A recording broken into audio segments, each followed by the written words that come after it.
Fi 11 sena sas-sena l-oħra, id-Dipartiment tas-Sigurtà Soċjali rnexxielu jiskopri 12,600 każ ta' abbuż fil-benefiċċji soċjali, medja ta' 1000 każ kull sena ta' abbuż.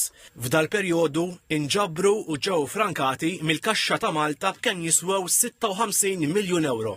Ma' TVM News, id-Direttur Ġenerali fid-Dipartiment tas-Sigurtà Soċjali, George Cremona, spjega li dal-benefiċċji soċjali ma jinqatawx kif ġiepu laħaq, għal il-każijiet ikunu deċiżi wara li kumitat fil-Ministeru għal Politika Soċjali u Drittijiet tat-Tfal magħmul minn uffiċjali pubbliċi jarbel sew ir-rapporti tal-ispetturi tal-infurzar li min-naħa tagħhom jagħmlu wkoll spezzjonijiet għall-arrieda.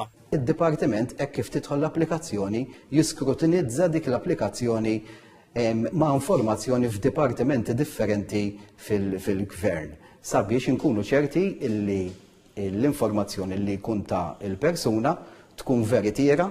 TVM News taqsa l-Sur Cremona dwar l-abbużi fil-benefiċċji ta' diżabilità severa. Hawnhekk is-Sur Cremona fakkar li b'kollox il-Pulizija kienet tresqet il-qorti 340 każ ta' abbuż. Minnhom ħallsu kollox lura 85 persuna.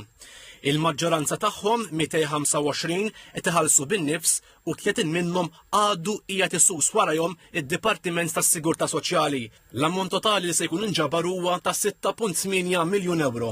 Is-Sur Cremona spjega li minn sentejn ilu lil hawn l-applikazzjonijiet għal dal-benefiċċju bdew isiru kompletament online u bil-fors jeħtieġ li jsiru mit-tabib jew l-konsulenti mediċi f'isem il-benefiċjarji prospettivi. Wara dan l-iskrutinju l-applikazzjoni tmur quddiem bord ġdid magħmul minn diversi professjonisti u tgħaddi minn kwestjonarju tal-għaqda dinjija tas-saħħa.